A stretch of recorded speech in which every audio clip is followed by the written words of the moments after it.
The things I like about the Roxor, I like that it has a full box frame. The fuel mileage is just, oh my God, it's just way different and way better than anything else out there. I think for what it is, or for what you pay for this thing, you get a lot for your money. Base model is $15,000, brand spanking new. You get a very capable off-road machine. I like that it has a 2.5 liter diesel. I like that it has a 5-speed transmission and a manual transfer case. Another thing that we love about it is it's just different.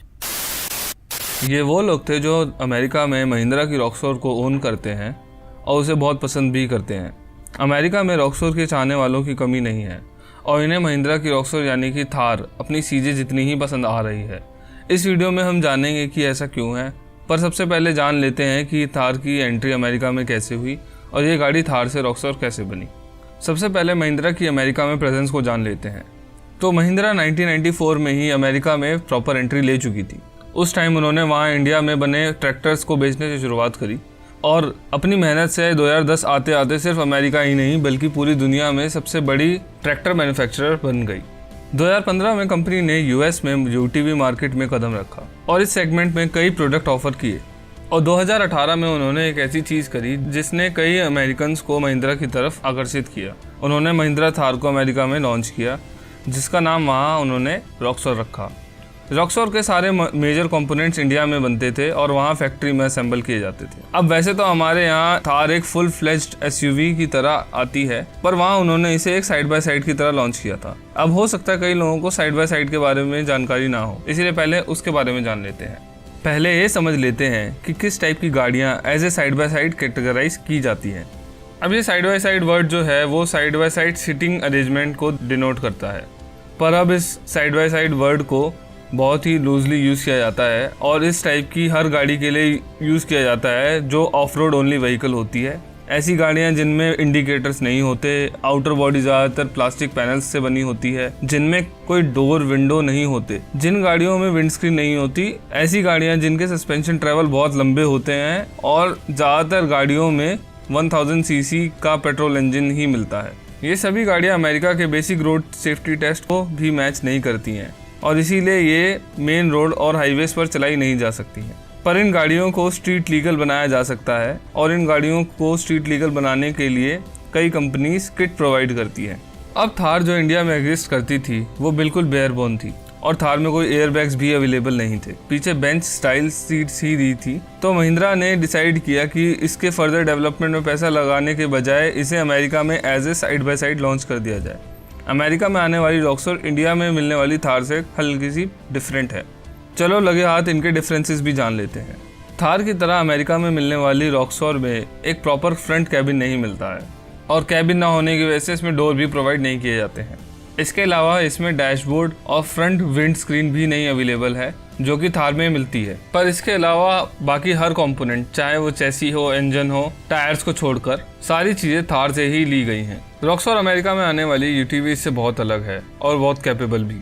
जहां दूसरी UTV sports activities के लिए ज़्यादा suitable हैं, वहीं this thing is fully blown work house.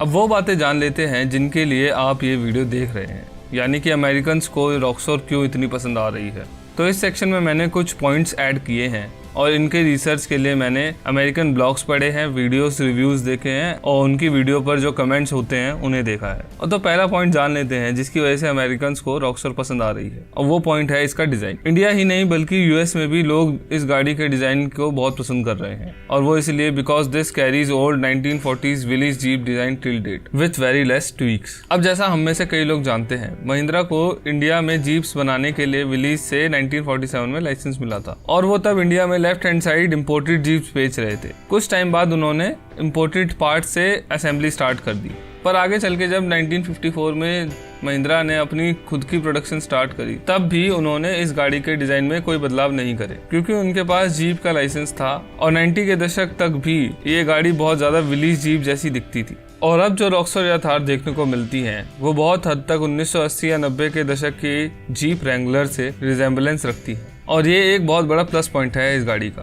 क्योंकि Americans loves that era of Wrangler more than the current generation. अब जैसे कि जीप एक अमेरिकन ब्रांड है और रैंगलर वहाँ ऑलरेडी एग्जिस्ट करती है, तो हमें ऐसा लग सकता है कि वो लोग इसे एक जीप रिप ऑफ समझते होंगे, पर ऐसा नहीं है। अगर आप अमेरिकन्स के ये कमेंट्स पढ़ेंगे, then you will realize that they appreciate Mahindra's Roxor more than Fiat Chrysler's Jeep. At least तब जब एक रिलायबल और cost effective true off roader की बात आती है। और ऐसे हजारों कमेंट्स आपको रॉक्सोर से जुड़ी हर वीडियो पर देखने को मिल जाएंगे। Check em out. अब ऐसा इसलिए है क्योंकि FCA की जीप बहुत ही बड़ी, महंगी और हैवी हो गई है। पर विलीज जीप जब वर्ल्ड वॉर 2 के बाद सिविलियंस के लिए मार्केट में उतरी थी, तब वो एक more of a farm vehicle थी, डायमेंशन में छोटी पर बेहद ही कैपेबल ऑफ रोडर। और इस लेगेसी को महिंद्रा की रॉक्सोर करंटली आने वाली फिएट क्राइसलर की जीप से ज़्यादा बेहतर तरीके से आगे ले जा रही है। रॉक्सोर को पसंद किए जाने का अगला कारण इसके इंजन से जुड़ा है, तो चलो इसके बारे में भी बात कर लेते हैं। जब भी हम किसी नए ब्रांड की कार को लेने जाते हैं, तब फ्यूचर रिलायबिलिटी एक मेजर कंसर्न होता है। पर महिंद्रा कोई कच्चे खिलाड़ी नहीं है, उन्होंने US में भी अपनी रिलायबिलिटी को प्रूव किया है। पर अगर हम एक अमेरिकन की मेंटालिटी से सोचें, तो वो ज़रूर इंडियन ब्रांड को एक स्टीरियोटिपिकली अनरिलायबल समझ सकते हैं, क्योंकि इंडिया एक डेवलपिंग कंट्री है और चाइना की नेबरिंग कंट्री भी। और ऑटोमोटिव वर्ल्ड में चाइना अभी तक चीप एंड अनरिलायबल ऑटोमोटिव नॉकऑफ के लिए बदनाम है। पर जिन भी अमेरिकन्स ने रॉक्सोर को खरीदा है, वो इसकी रिलायबिलिटी की तारीफ ही कर रहे हैं। और अगर हम जीप से भी अपनी महिंद्रा को कंपेयर करें, तो मुझे इस बात में कोई शक नहीं है कि महिंद्रा के डीजल इंजन की रिलायबिलिटी उससे ज़्यादा अच्छी ही होगी, क्योंकि FCA US में अपनी कोई खास रिलायबिलिटी के लिए नहीं जाना जाता है। चाहे तो आप स्कॉटी किल्मर की ये वीडियो देख सकते हैं। जबकि Mahindra makes proven reliable diesel engines in India. Roxor में 2.5 लीटर का M2 DICR इंजन आता है, जो 65 हॉर्स पावर और 195 न्यूटन मीटर का टॉर्क प्रोड्यूस करता है। गाड़ी का पीक टॉर्क से 1500 RPM में ही मिल जाता है। इतना ज़्यादा टॉर्क इतनी कम RPM पे मिल जाने की वजह से ये एक अच्छी क्रॉलर बन जाती है। महिंद्रा के इस इंजन के लिए US में ECU अपडेट्स एंड टर्बोचार्जर भी अवेलेबल हैं, जो इस गाड़ी को 200 हॉर्स पावर तक प्रोड्यूस करने में मदद करते हैं। महिंद्रा के इस ड्यूरेबल कास्ट आयरन इंजन को इतनी हॉर्स पावर से कोई खासी दिक्कत नहीं होती है, और वो आप इस वीडियो में बखूबी देख सकते हैं। यहाँ पर महिंद्रा रॉक्सोर अल्ट्रा 4 नेशनल रेस में जीप्स के साथ कंपटीशन में है।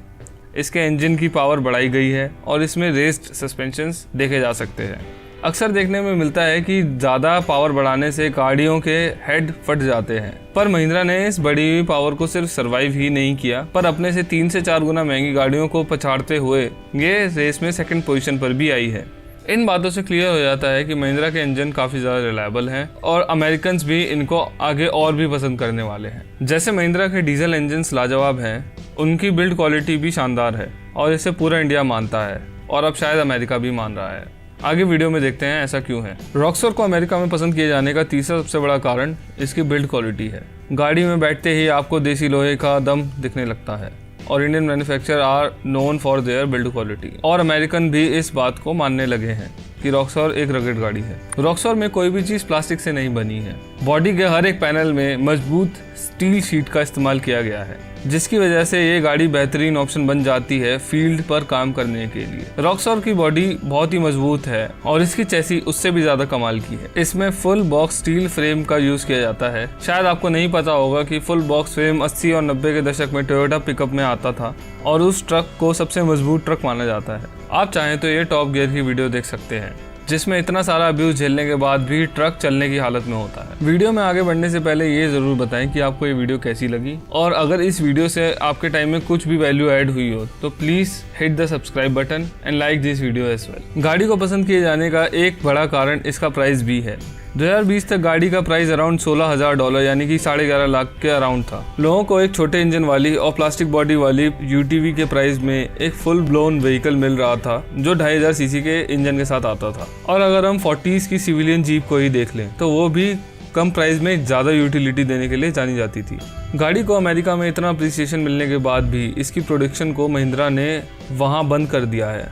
अब इसकी वजह भी जान लेते हैं। रॉक्सोर का डिज़ाइन जीप CJ से बहुत ज़्यादा मिलता है और कहीं हद तक व्रैंगलर से भी मिलता है। इसके चलते FCA यानी कि फिएट क्राइसलर ऑटोमोटिव, जो जीप की पेरेंट कंपनी है, इन्होंने महिंद्रा पर इंटरनेशनल ट्रेड कमीशन में केस दर्ज करा दिया, जिसे आगे चल के महिंद्रा हार जाती है और गाड़ी की प्रोडक्शन को 2020 में रोकना पड़ता है।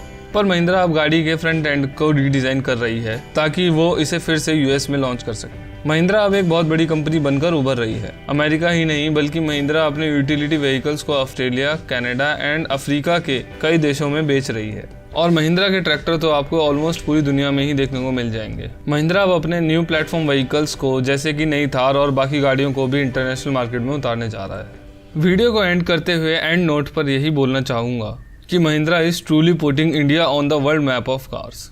Thank you for watching this video.